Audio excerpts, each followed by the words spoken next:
Hello, everyone, and welcome to another edition of Mormon Stories podcast. I'm your host, John DeLynn. It's May the 4th, 2019. May the 4th be with you. We are broadcasting live this Saturday morning from the Mormon Stories studios in Salt Lake City, Utah. We are very, very excited today to have a very special couple with us. It is Crystal and Sean Escobar, and they are known for many things. They, have both been members of the Mormon Church for quite some time. Of course, they have lots of family and friends that love them and care about them. And they have their own experiences and journey within Mormonism that we're going to be talking about today. But in addition to that, Sean Escobar has been in the news as of the past few weeks and months.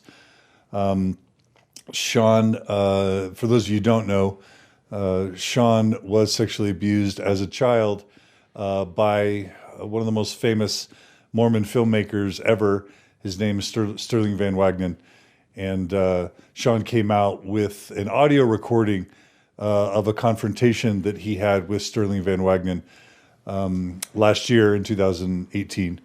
And that was originally released on the Truth and Transparency Foundation's website under the pseudonym David. And over time, as Sean realized that he was not the only victim, he decided that he was willing to come out and use his real name and talk openly about Sterling Van Wagenen's abuse of him and of others. And this story has caught fire. He's been on, most of the TV shows and radio shows or, different programming here in Utah. But also the story was picked up by the New York Times. And Sterling Van Wagenen is now, facing a long prison sentence. He has not actually been sentenced, but he has admitted his wrongdoing.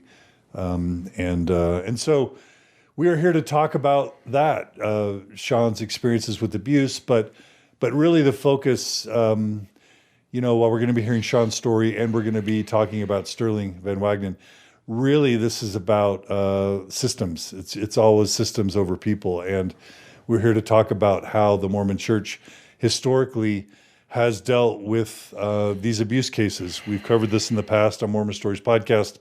For those of you who have not listened, check out the Sterling Swallow interview. We've done others as well, but there's a systemic problem of the Mormon Church protecting perpetrators at the expense of victims, silencing victims, and creating a culture where people are scared to talk about the abuse and punished for talking openly about the abuse. And then perpetrators go on to be protected and even supported, which leaves more victims vulnerable to abuse. And of course, we've covered the Joseph Bishop case and, the support of Sam Young, et cetera. So we're going to be talking all about Sean's experience and Sterling Van Wagenen and how the church handled that case and mishandled that case and the implications.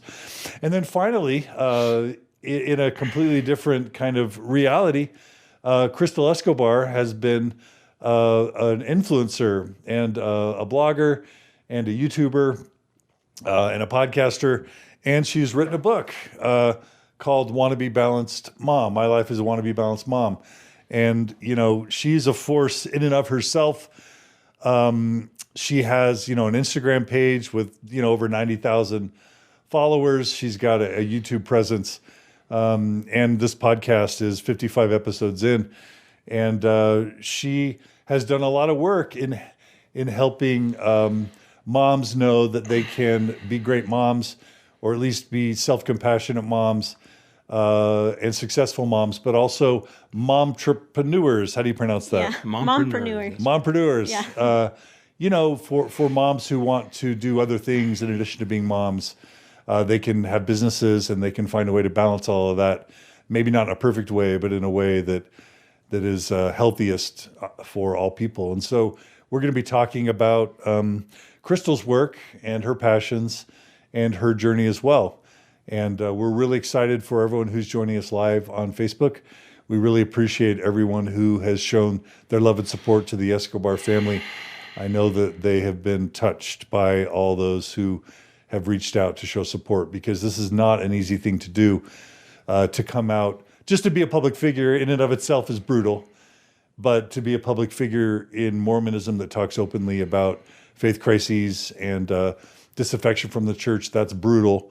And then it's just never fun to talk about sexual abuse and to confront perpetrators and then to face the wrath of everyone who wants to defend the church at the expense of those who are being open and honest. And just talking about abuse is never fun.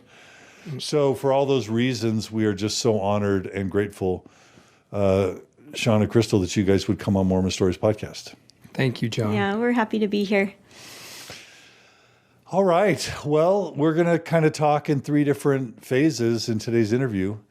And I think it would be fun to begin just with your kind of Mormon backgrounds, as we always try and start on Mormon Stories. Sure. So who's older?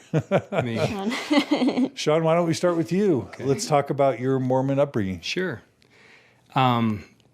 My parents are both first-generation converts to the Mormon Church. My dad met Mormon missionaries over in Australia.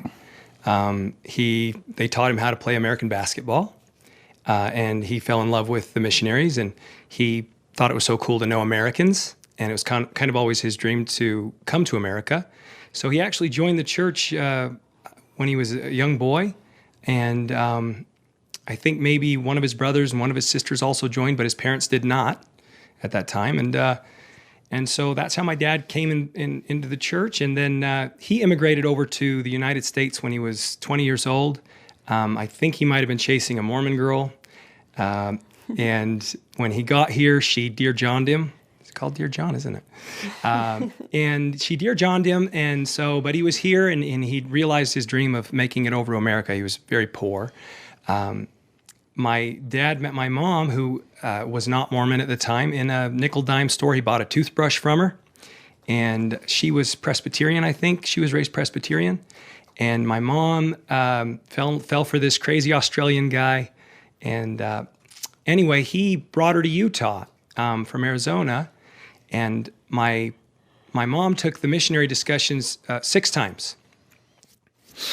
And then she joined the church, and I think she might have been 21 years old. I can't remember exactly. But so my parents were both first-generation converts. Now, my experience growing up in the Mormon church was kind of unique because my dad, he wasn't active in the Mormon church until he was about 43 years old. Semi-active at times, but never active in it till he was 43 years old. My mom was, once she converted, she was actually pretty devout. She went a lot. And so it was, on Sundays, it was either mom drags me to church and forces me to go to church, which I never liked church as a kid, or it was sometimes, dad wasn't going to go, and I certainly was not going to go if dad wasn't going to go. I was going to go with dad to work on the cabin, or I was going to go with dad to the swap meet, whatever it was.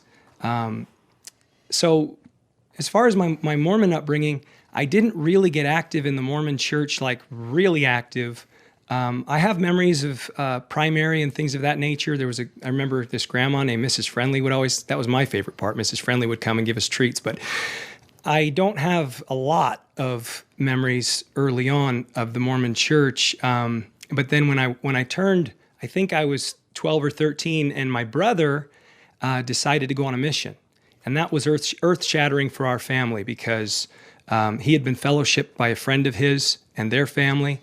And I remember my dad, he was shocked that my brother wanted to go on a mission.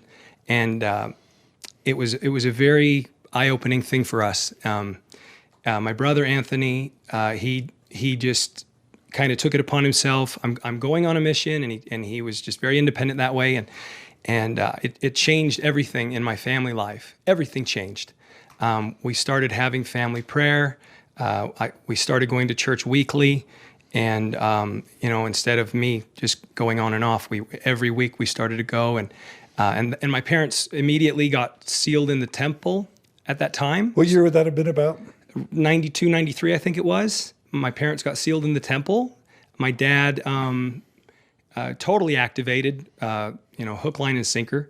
And my family's been active ever since. So I guess for almost 30 years now, my family's been extremely active in the church. Now, me, I was kind of a, even though they were making me go to church when I was 13 and 14 and 15, 16, I was still kind of a normal teenager outside of Mormonism. I was kind of a little bit rough. I I tried things that normal teenagers try, things that are not conducive or appropriate for Mormonism. I had a girlfriend at a young, 16, 17. I had a steady girlfriend, got into a little trouble there. There's lots of things that I did. I think, John, when I kind of shaped up, when I, how would you say, reformed? Yeah. When I reformed, I was probably almost 18 years old. And when I decided to go on a mission, I remember it was probably like the most shocking thing for everybody, for my family, for all my peers at high school, all my closest friends. It was like I was that guy that decided to go on a mission, kind of the reformed, crazy sucker. And everybody was pretty shocked. I'd like to share what changed for me. Absolutely. Yeah, go ahead. So this is pretty meaningful for me. How did, one of the things I really like to do, I believe that religions do good and bad. Yeah. And I do not shy away from us talking about the ways that religion helps. And so I'm curious to know, what transformations did you witness in your family? Yeah. Positive transformations did you witness in your family after they joined? How did things change? Family prayer's cool because, it kind of creates an openness. I think people like family prayer because, it's an opportunity to just hear each other's wishes and desires. And I think outside of family prayer, I don't know that we take that opportunity a lot to talk about what we hope for and what we wish for and what we need help with. So that's a good thing. I liked, sometimes family prayer was monotonous, and sometimes, prayer can become very monotonous. And I noticed that in my life. In my adult years, prayer became very mundane for me. So prayer was one thing. You were going to say something? No, yeah, other ways that your family, like your parents must have gotten active because they were missing something or needing something. I have to feel like the church filled a void, or they wouldn't have bothered, right? Or not? Am I projecting? I can't speak for my. I think my mom always wanted to be really active in the church. I think a lot of that had to do with, belonging in the neighborhood and feeling like not like an outsider. I think for years, until my dad turned 43, I think my family, we probably felt a little bit like outsiders. We were definitely less active, and we just didn't fit that mold of your typical, perfect little Mormon family. So I think my mom longed for that. My dad, this is my opinion. I think my dad was so shocked that his son, because my dad, if I'm being completely honest, which I want to do in this interview, my dad was anti-Mormon. My dad, the home teachers didn't dare to come to our house, John. My dad knew a lot of things about the Mormon church early on, and what had happened was he'd been royally screwed over by a few businessmen, Mormon businessmen, and it didn't sit well with him. And so he became familiar with a lot of things that, that were opposing the Mormon church, and he was in a very dark, jaded, skeptical place around the Mormon church. Now, when my brother decided to go on a mission, my dad's a family man all the way down the line. And when my brother decided to go on a mission at 19, I think it rocked my dad's world. It was like, I don't want to lose my son kind of thing. So I think that was probably the predominant stimulus of why my dad took a harder look at activating as a Mormon. Was it good for him? My dad. You were how old? You were how old when your family got active? I was right around 12 or 13. Okay. Yeah, 12 or 13. I remember when I went to get sealed in the temple with my parents, and I was the only child at the time that was there. It's because I don't think my two sisters weren't there. I don't remember. And then my brother was on a mission. So we went to get sealed in the temple, and And they put me in the nursery for hours. Like I was in the nursery with all these babies. And so finally they called me up, and I think I was just wearing white pants and a white shirt. And I walked into the sealing ceremony, and I just remember, John, that was pretty alarming to see what those people were wearing. And I was like, what are we doing in here? What's going on? And kind of freaked me out. But my dad before the church was a little bit rowdy. He's guilty of telling a few, unsavory jokes, practical joker. But everybody was crazy about him. He was hilarious. He was boisterous, charismatic. And the effect the church had on him, I would say the word that comes to my mind is quiet dignity. Like, we are not supposed to be outspoken so much. We're not supposed to be boisterous. We're not supposed to be overly enthusiastic. And I, like when I went on my mission, I was kind of that person I had a big personality. And I just remember every single one of my, in my little zone there, my district, they'd always say, quiet dignity, Elder Escobar. Quiet dignity, Elder Escobar. And I'd be like, what's going on? Like, this is how I am. And so I think, from my perspective, good things that came from my dad, I think it made him, I think there's a lot of good that came from my dad, from activating in the Mormon church. And there's also things that I think it robbed him of. That's my opinion. Okay. And how about your mom? My mom's just always been a spiritual person, very in tune. And I love that about her. She's everyone that knows my mom, she is their favorite person on the face of the earth. I kid you not. I've had people contact me and say, just so you know, I really love your mom. And they don't, you know what I mean? Like, they don't need to do that. They're contacting me to tell me that. My mom's always kind of she's always been steady that way. My mom kind of gets it. I think whether the church is true or not, I think, my mom is just a rock solid spiritual person. I think I've always referred to my mom as a heavenly angel ministering amongst all of us mere mortals. Mormon or not, she is that. So would your family have followed, how much of the normal traditional Mormon lifestyle would your family have adopted after they got activated and got sealed in the temple? You talked about family prayer, but was there family evening? Was there scripture study? Did the family become more pious? Less formal about family scripture study. No, I take that back. While my brother was on his mission, we did read the scriptures a lot. But it was just me and my parents, because everybody else had grown up and kind of moved on and moved out. I was the youngest. Okay. As far as family, we never did like formal family home evenings, but my parents were unbelievably diligent at their callings. Like, when you talk about magnifying their callings, like if they were giving a calling, they would drop everything. I mean, they would spend more time on the callings than they would their job. Like, they were devoted. I mean, they gave everything they possibly could. The word I would use is diligent. I mean, my parents, they're just that way. Anything they do at life, they give it everything they've got. Sure. You talked about being a rowdy kid, or I don't know how you described it.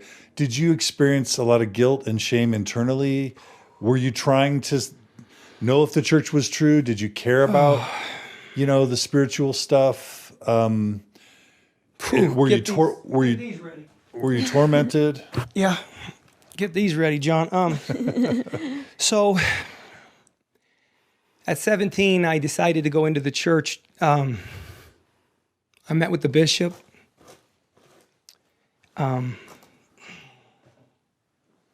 No, it wasn't 17. It was probably right around, it was about 18. I think I had to wait a full year, a little over a year, to go on my mission. I went in and I told him that I'd had a steady girlfriend, and I told him that I'd had sex with my girlfriend. And that bishop was great. He was a convert, phenomenal. And, he didn't ask me for any details about what we'd done. He didn't dig. He just looked at me. In fact, let me tell you what he said, just to show you what kind of a guy this is. I felt really bad.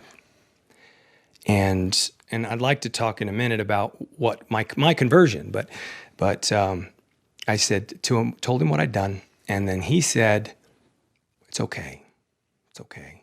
He said, I said, I almost felt like I was a bad person. Like I felt like I would look at these guys there was a kid in my high school named Ryan, and I would look at this kid, and everything came easy for him, appeared to come easy for him. He just was like straight arrow, good as they come, all across the board, every aspect of his life. It just looked like this kid's got all his stuff together. And I just remember looking at him and thinking, I wish I was like him. And what's wrong with me? Because I just seemed to have curious. I was curious about life, and I was curious about the world. And so I experimented with a lot of different things. But the bishop said to me, he goes, Sean, let me tell you something. He says, and he did treat the sex as if it was a bad thing, which come to find out it's really not. I mean, it's not a bad thing for high school kids to experiment with such things. It doesn't make them bad people. But he did say to me, he said, Sean, if a woman walked in here right now, he said, let me tell you something. I can relate to you. He said, I'm a bishop, and if a woman walked in here right now, an attractive woman, and if she was to remove her clothing, I'd have horrible thoughts. And you could see my demeanor changed. It was almost like I'm a bad person to, oh, wait, what did he just say? And it helped me realize that I was human. The guilt came later. I don't know if you want me to go into all of this, but I went on my mission unworthily, John. Do you want me to go into it? Yeah, sure. So I had this girlfriend, and we'll just go right into it. I had a couple friends die. One was a kid. He died of bone marrow cancer in his leg. He's a friend of mine, my age. One of my best friends, which was my football coach, Lynn Freestone, he died in a car accident, and we were really close. It wasn't like a coach-player relationship. I was his teacher's aide. I'd go to his house. I mean, tight. He died in a car accident. And I remember being at his funeral, and the bishop got up, and Lynn was not active in the church. No. And not Mormon, I don't even think. I don't know. But he said that Lynn showed up at his door and knocked on the door of the bishop's office and said, before he went on this trip, and he said, I don't know why I'm here. I felt the need to talk to you. So I'm sitting there and I hear that. And he didn't really even say what they talked about. Okay? But that was right before he left on the trip, and then he died. And something stirred in me, John. Something says, why did he go to that bishop's office? I began to read the Book of Mormon at that time. I read it from the beginning to the end, and I think I was just going into my senior year of high school. And when I finished reading it, John, something happened. I was I was building mountain bikes at my friend's house. I got down on my knees. I said the Moroni's promise prayer, and I got up, and my phone rang. It was one of those old cell phones. The phone rang, and it was my dad. And my dad said, "Sean, turn on the news. There's a tornado in downtown Salt Lake City." Okay, I turn on the news. Sure enough, there's this historic tornado in downtown Salt Lake, 1999, and it's ripping through downtown, and it tore up the Salt Palace. It wrecked a whole big exhibition, show they were doing, like an outdoor show. So one person died. It was picking up cars and throwing them. It was ripping out, 100-year-old trees. It was unreal. And I'm watching it, and then the news anchor said, what I heard, John, was the tornado was headed for the Salt Lake Temple, and it kind of veered around it. And when I heard that, I had that feeling that we would call the spirit. I had that feeling. I had those chills. I had that. And I thought, how did that just happen? I just finished the Book of Mormon. I'm sharing this only because later I'd like to talk about why my cognitive dissonance was so strong, John. So you interpreted the serendipity of you praying. I thought it was a to sign. know if the Book of Mormon is true with the tornado, you interpreted that as a sign that what? I thought it was a sign from God that my prayer was answered. I took it as a sign. Now, a lot of people don't understand how much I changed. I dumped my girlfriend. Bang, dumped her. I dumped all my bad friends. Any of my friends that drank or any of my rough friends, and I had a lot of rough friends. I dumped them, and they all know it instantaneously. Overnight, I dumped them. I shaved my face. I was one of those kids that at a very young age I could grow a beard. I shaved off my beard. I started dressing differently. I pretty much reformed. I everything in my entire life changed at that moment in time. My fun, exciting, rowdy personality became very much more reserved. And still, even my mission companions would say, I don't know, you're pretty rowdy, but compared to what I was, John, I was the kind of kid that wore a shirt to school that said masturbation is not a crime. I was that kid. Seriously. Yeah. It was a Brighton High School. Mm-hmm. They made me change my shirt. What? I got expelled from school, John. I didn't get kicked out of school. I didn't get suspended. I got expelled because a kid beat up my friend, and I heard that he used brass knuckles, and I went and I went after the guy, and I got expelled from school. I was a rough kid, John. I was rough, and overnight, I thought I had a sign from God, and I completely, I lost who I was. I changed. You had an Alma the Younger kind of experience. That's it. Right? So you say you went on your mission unworthy. Yeah. What happened? So what happened was I dumped the girlfriend. I was lonely, John. I didn't have any, at that point in time, I didn't really have any friends because I wasn't in with the good kids so much. And I dumped all the bad kids, and I was lonely. And I was just kind of like doing my time. I had to meet with the bishop every week. You know how that is. I had to meet with the bishop every week because I was doing this repentance thing, and he was giving me all these miracle forgiveness to read and giving me all these assignments I had to check off all the time. And I was lonely, and my old girlfriend showed up at the house, and she was with a friend of hers, and she said, come hang out with us. It was like Friday night, and I got to the point, John, where I didn't even go out on the weekends. And she's like, come hang out with us. And I was like, nope. And she's like, we can be, and she's a great person, by the way. Well, it was after your farewell, right? Or John, thank you. John, I had already might have even already given the farewell talk. I had already collected, people had given me money. People had written me checks. Some people back then, 20 years ago, some people had written me $50 checks. And I was like, I couldn't believe it. Why are they giving me? People that didn't have the money were giving me $50. I couldn't believe it. I think people probably gave me, I think if I look back, it might have been $700 or $800. It might have been as much as $1,500 people gave me just to support me. I'd already gotten my dental. I'd already gotten my physical. I'd already taken the picture. I already had the plaque. I mean, John, I was locked in. I was going. Now, keep in mind, I'm an honest person. I pride myself on honesty. I always have. My parents would tell you, they've always...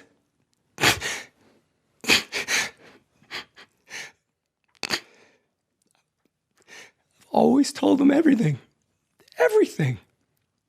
I'm so honest. And I told that bishop everything. But I was lonely that night, and I went out with my ex-girlfriend and her friend, and I had sex with her again. One time. Oh, this gets so heavy, John. And I thought, what have I done? She went and confessed it. The stake president and the bishop came to my house. I knew what they were there for.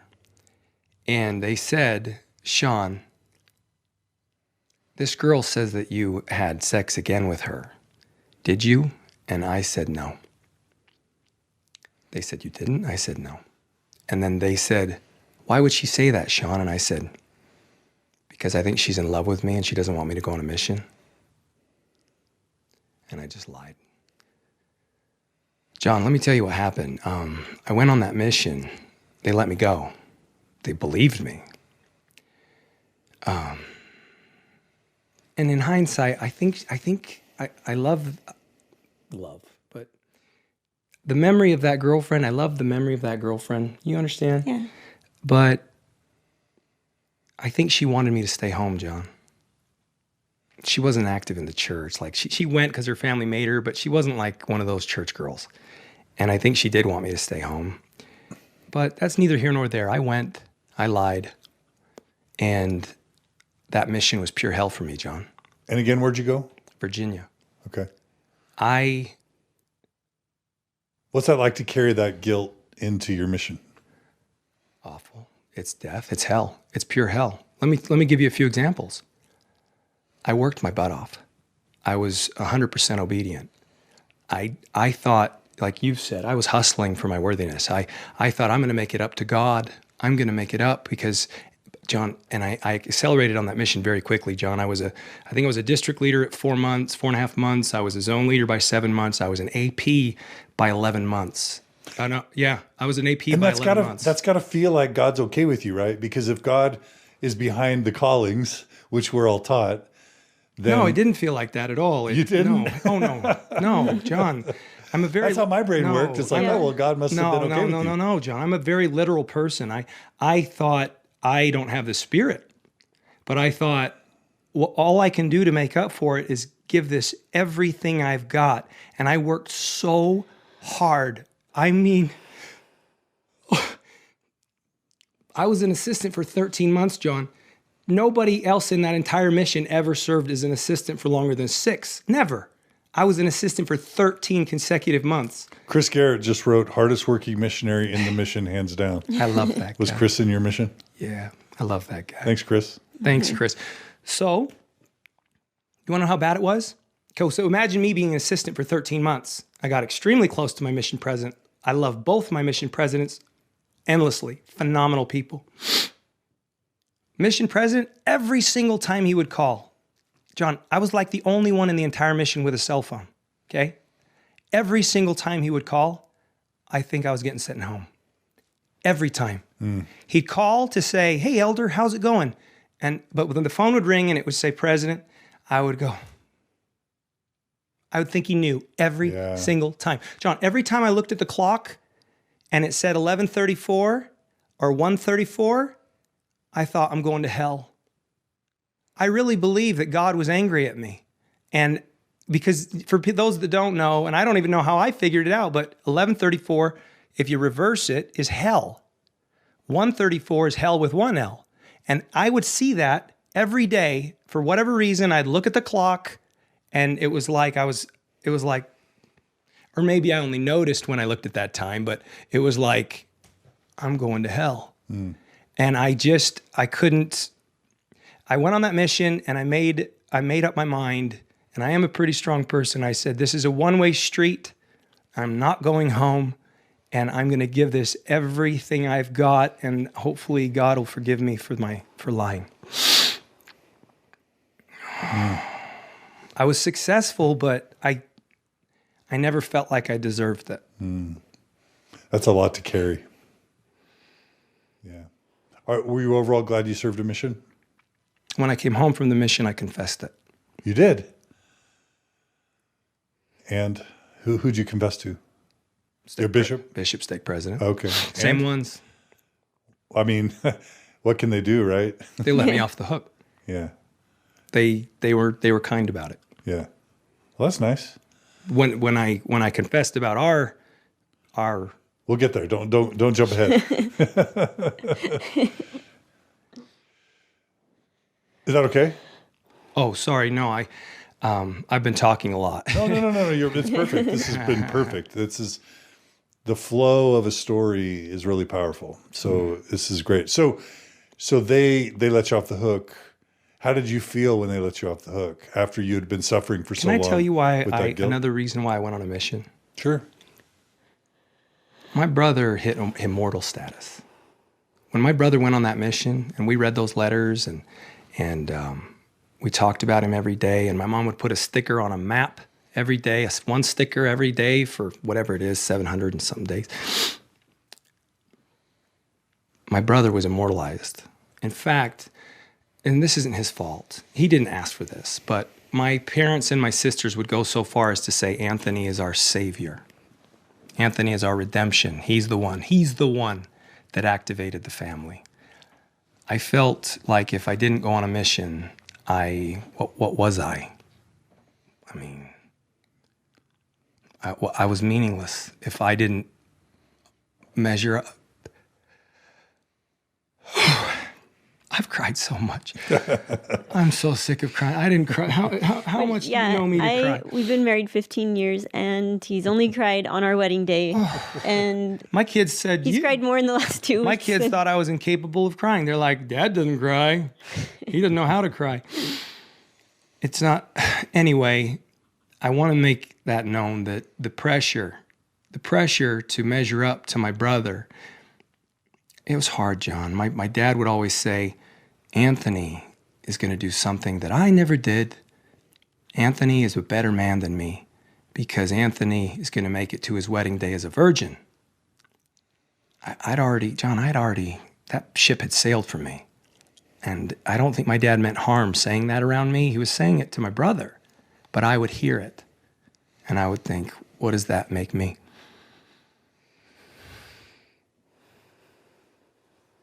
And I love my family. I love my brother. Of course. And your dad. I've heard you talk about your dad. I love my parents. That damn social conditioning. So I just want to jump in and just, this, on my part, this has been intentional. But what we haven't talked about is the fact that, Sean was sexually abused as a young child. And as a mental health professional, there are all sorts of common behaviors and traits and acting out that sometimes can accompany a child that is sexualized sometimes before they even reach puberty. So this isn't to draw unuseful correlations or to make excuses or to stereotype victims of abuse. But when you're sexualized at a young age, well, first of all, sexual activity as a teenager is normal and probably healthy. So let's just start with that. But as you're talking about different ways of acting out or even being violent at times or, lying or, who knows what it's like to be sexually abused as a child and how that affects things. And I'm intentionally not going there because I want to really go back when we talk about Sterling Van Wagenen and your abuse. I want to kind of rewind and have you tell that story. Okay. But I can't not throw that in, right? Yeah. Because certainly that had to have affected all sorts of things about your upbringing. True, or am I just? I along with you, I cannot. We'll talk about that, but I cannot quantify what effect that had on me. Yeah. But I was a very defensive person, very defensive, and very guarded. And so, yeah, did it affect me? You bet it did. It's not normal to sleep with a knife, John. And from 13 on, I slept with about a 10-inch hunting knife at my side. My brother and my sisters thought something was wrong with me. All right. So thank you, Sean. And by the way, we're going to be calling out both, Sterling Van Wagenen and the church in dishonesties and, all sorts of matters involving sexuality, which I think makes it extra courageous for you and noble that you're willing to admit your own, lapses with honesty or sexually acting out. It kind of helps for me bolster your credibility because you're willing not just to sort of acknowledge other people's failings or mistakes or acting out, you're willing to own up to your own. Can I say one more thing? Sure. And I carried so much guilt about me lying. I felt I lied to God. Literally, I lied to God. And I thought that God was angry with me. I'd been taught as a missionary about a God that was vengeful. I'd been taught that about a God that was jealous, about a God that had no tolerance for sin in the least degree. And John, I've lived through hell. I know what hell is. Hell is not what I've been going through with this sexual abuse thing. I mean, I could call it hell. I have called it hell. That's just the stress. But true hell is thinking you're going to a dark place where there's not gnawing of, what do they say, gnashing of teeth? Weeping, wailing, and gnashing of teeth. I mean, I literally thought, John, I believed the church so much. I literally thought if my life was to end at any moment, I would go to hell and I would be separated from my family And you know why it felt even worse? I thought I was special, John. I thought I was special. I thought that God gave me that tornado, and you can read about it. It was historic. You probably know about it. And it's 1999, I thought that I was special. I thought that only a special person would get a tornado. Everybody else just gets a little burning in the bosom. I got a tornado. Mm-hmm. I thought I was special. My patriarchal blessing said that some very unique things, but I'm also like the only person I've ever met from the tribe of Juda. And I always thought, and the patriarch, he sat me down after that patriarchal blessing, and he said it's the only time he'd ever told someone they were from the tribe of Judah. And I thought, and my parents said, we knew there was something special about you, Sean. I thought I was so special. And so, John, if you imagine, here I am supposed to be special, and yet I squandered it. I squandered it by my choices, and I'm going to hell. I forfeited all those special things that I was supposed to have, and come to find out I'm not special, John. I'm just like everybody else. So it sets you up for an extra level of shame and guilt and self-loathing. You'd think telling you you're super special and setting you up to interpret these life experiences in a way that make you think you're extra special and anointed by God. Then when you make a mistake, it's another reason you don't own up to it, John. It's not that you're dishonest, and it's not that you don't want to face the music. I mean, you're letting a lot of people down. Yeah. It's heavy. It's deep. And so it in some ways it can foster unintentionally a culture of dishonesty and shame and self-loathing, and it's tough. By the way, those patriarchal blessings and the lineage stuff, that's supposed to be blood lineage. So you should have the same lineage as your parents. I do not have the same lineage as my parents. I'm the only one I've ever met. Which is weird. The only one. Why would you be Judah but not your parents? The only other one I'm aware of ever in my life that was Judah, which I was told was Jesus' tribe. Right. The only other one that I know of was like this guy, I think it was Clausen, which is a Jewish guy that was like a lecturer for the church. Exactly. So that's so random. Well, it sure made me feel like there was supposed to be something special about me. There was a guy on my mission that gave me a blessing. He was this 70, and he told me I was going to be a bishop, a judge in Israel one day. And I thought, there we go again. I'm supposed to be special. Yeah. And that can work well if it makes you, and for me it did. I was a Saturday's warrior, and I was saved for the last days to prepare the earth for Christ's return. And I didn't make some of those early mistakes. I made them later. But for me, it worked out great. But for many other people, it ends up just adding complexity and guilt and shame and torment, right? So it's... On a lighter note, can I just say, I think if there is a Mormon God, I should get a hall pass and go direct to and sorry if that triggers anybody, but I should go direct, because to be sexually active and then to cut that out for 2 years, like... That is hard. I've never had to do that. And let me tell you something. I would not want to do that. I did that. Okay, you think it's hard to be a monk? Try being a monk after you've been... after you've tasted the popcorn, try to eat one piece of popcorn. As a young adult, right? As a young adult. Right. Yeah, that's actually true. The genie's out of the bottle at that point. Oh. I am grateful I didn't have to worry about, once I got married, you know what I mean? Mm-hmm. All right, let's change gears. Crystal, it's your turn. Okay. So tell us about your Mormon upbringing. Okay. Well, I don't think we didn't have like a real strict upbringing around the church, but I always saw my mom as somebody who had a strong testimony. Just my mom. My mom had 9 kids. She had 5 before me, and I was the 6th, but she was married before she met my dad, and I'm the first of the kids from my dad. And then she had 3 more after me.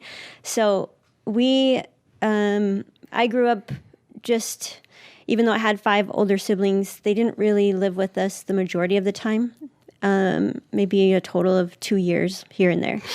And they weren't really active because they lived with their dad, and my dad was never active, although he claims that he believes that the church is really true, but he never wore garments growing up. My mom wore garments, and so they were never sealed in the temple.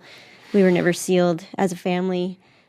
And so then, but I don't think that I think I always felt like my parents got divorced when I was 12, and there was a lot of... Her dad was a sexual abuser.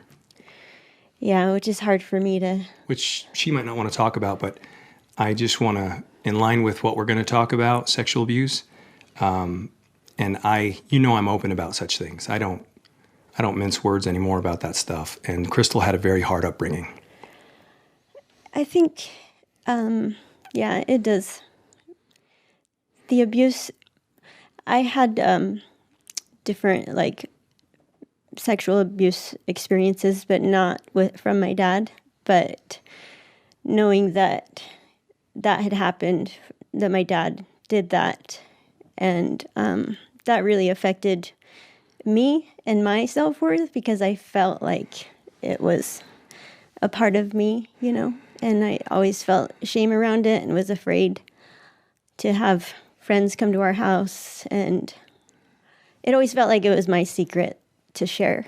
And oftentimes I did share it with my friends after I felt like they were becoming good friends and I could trust them, and I would tell them, and it felt like I had to tell them, and it was like my secret, and I always felt like I had to share it. So that really affected me a lot. But overall, as far as the church goes, we missed a lot of church. But I remember my mom did, whenever she was struggling, she would go to the temple a lot, and we never really had family prayers or family home evening. I would see my mom praying a lot and reading her scriptures a lot. And I don't think I ever really enjoyed church until I became a beehive in Young Women's, and that was like my first time actually really loving it. But I only loved it for like a year as a beehive, and then once I became more of a teenager, I think I always just had a lot of this feeling of not being like everyone else because of the broken home and the sexual abuse and being in the Mormon community, and not, my dad, we're not sealed in the temple. And so I think I always had this feeling of being less than everybody else. And I would see all these other Mormon families that their moms and dads, they were still married, and they just seemed to have this like perfect little family. And there was a lot of fighting and yelling when my parents were married. And so it was a stressful childhood.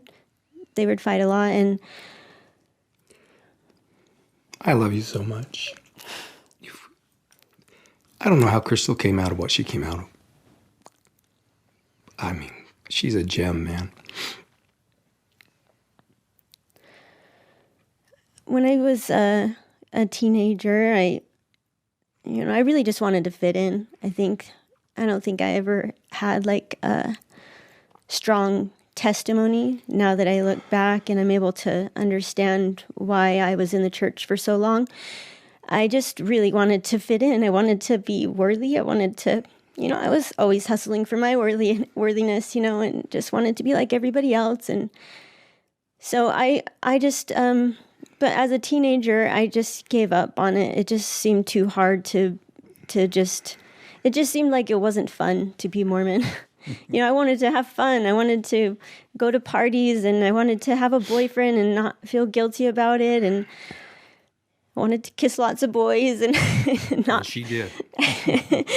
So at first, when I started like experimenting with, the other lifestyle as a teenager and letting myself just be a normal teenager, I felt a lot of guilt and shame.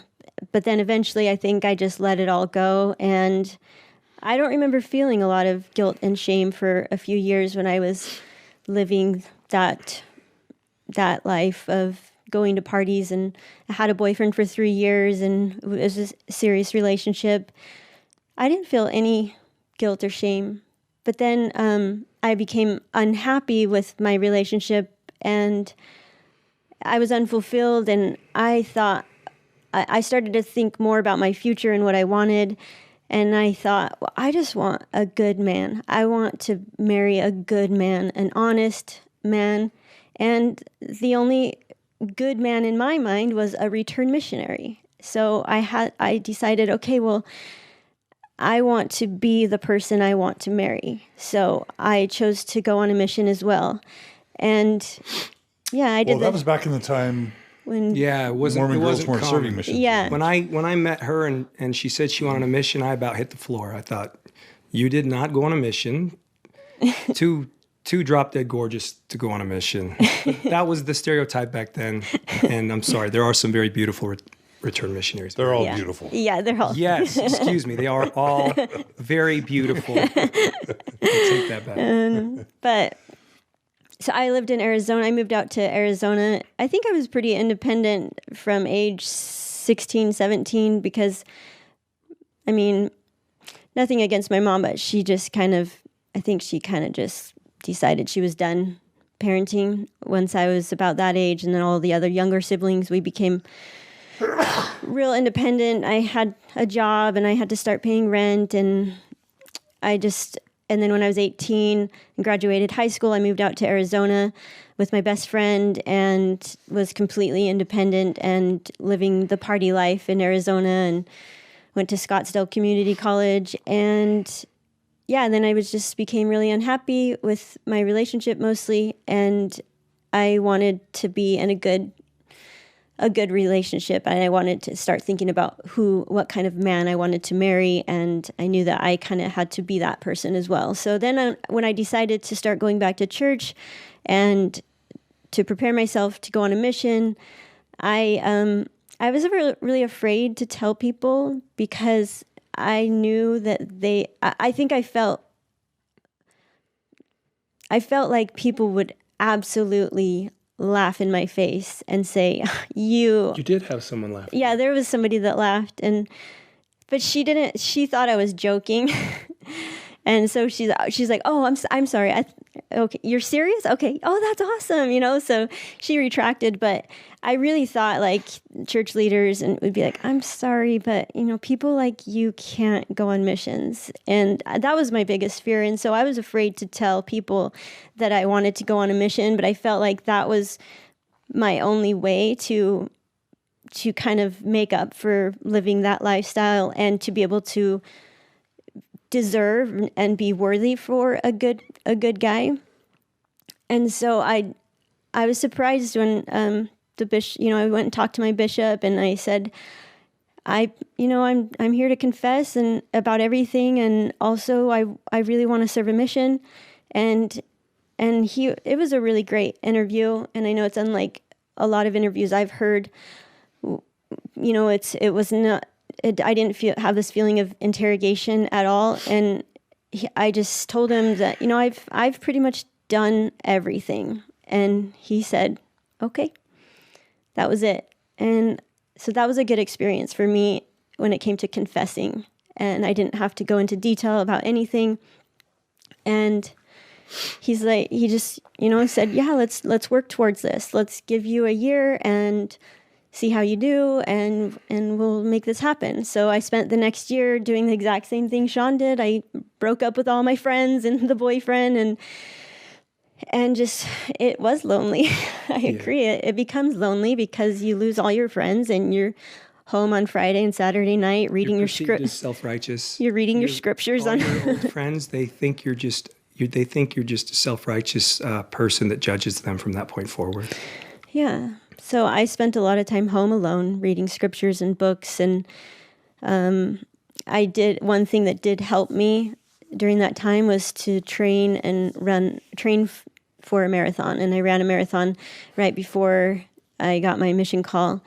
But at the time, that was something that kept me busy from the loneliness and it's hard to change your life so dramatically, and then to know that you're going to be leaving for a year and a half and to who knows where.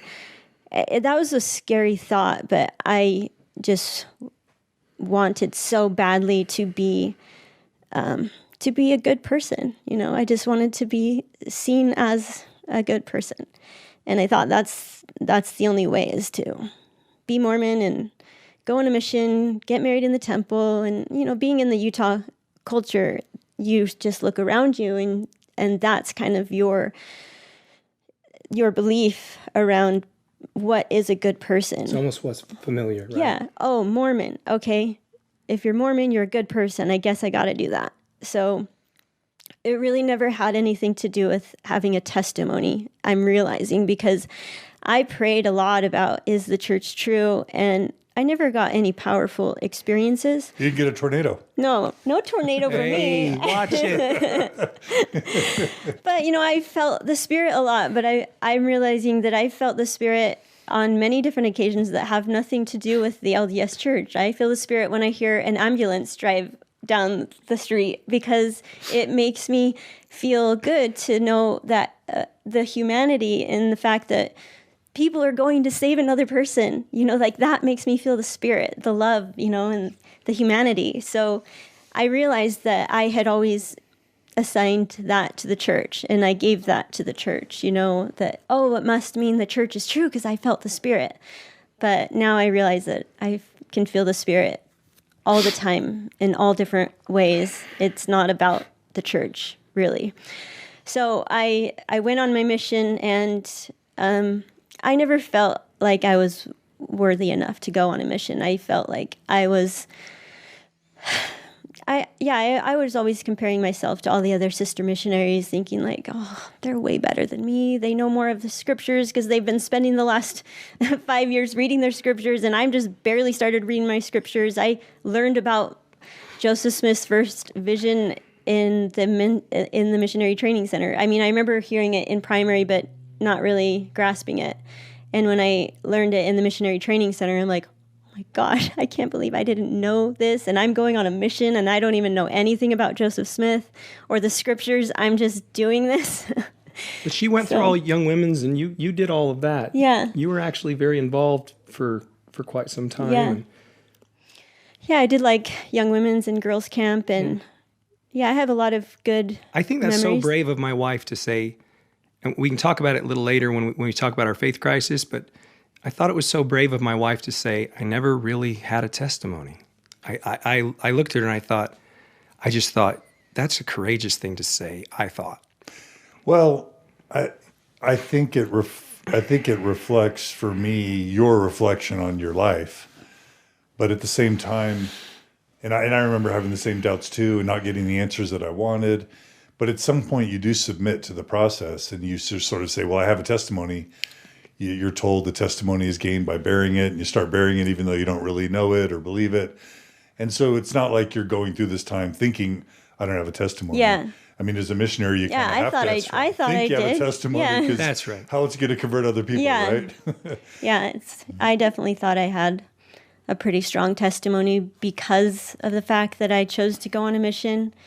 And, I felt like, of course I have to believe this if I'm going to up and leave everything and just serve 24/7, give all my time to the church. So, I just assumed that I had one.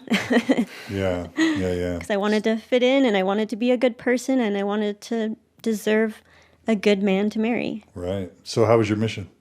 It was really... Tell us where you went. I went to Germany, East wow. Germany. Oh, wow. Yeah, it was the Leipzig mission. After the wall came down. Yeah. That's now amazing. it's the Berlin mission, but Right. they combined it. But She had a Nazi threaten to kill her. Yeah, he wanted to shoot us once he realized we were from America.